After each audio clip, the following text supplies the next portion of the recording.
قبیلہ عرب کی ایک لڑکی ایک لڑکے پر عاشق ہو گئی۔ عشق کا بھوت دونوں کے سر پر ناچنے لگا۔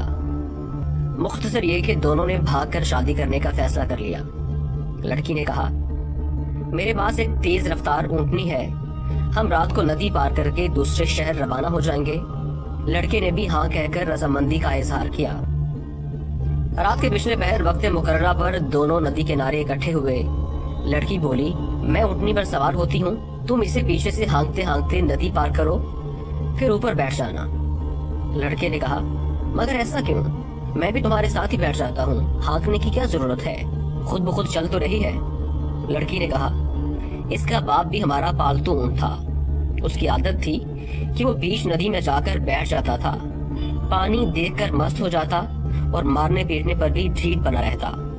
یہ اونٹنی بھی پانی میں جا کر بیٹھ جاتی ہے، عادت ہے اس کی، اس لیے تم سے کہہ رہی ہوں کہ اس کو پیچھے سے ہانکتے جانا، پھر نہیں بیٹھے گی اور ہمارا وقت بھی بچ جائے گا، ہم صبح ہونے سے پہلے شہر سے دور نکل جائیں گے۔ لڑکے نے کچھ دیر لڑکی کے چہرے پر نظریں جمائیں اور پھر ٹھنڈا لمبا سانس لیا، جیسے کوئی پختہ ارادہ کر چکا ہو، اور بولا، ہم بھاگ کر شادی نہیں کریں گے، مقدر ہوا تو نکاح ہو جائے گا، نہیں تو جو رب کی مرضی، تم واپس اپنے گھر چلی جاؤ۔ لڑکی نے کہا، مگر اچانک کیا ہو گیا تمہیں؟ اس پر لڑکے نے کہا کہ اس اونٹنی کے باپ کی خصلت اس میں منتقل ہو گئی، تو کیا میری خصلتیں میری بیٹی میں اور آنے والی نسل میں منتقل نہیں ہوں گی؟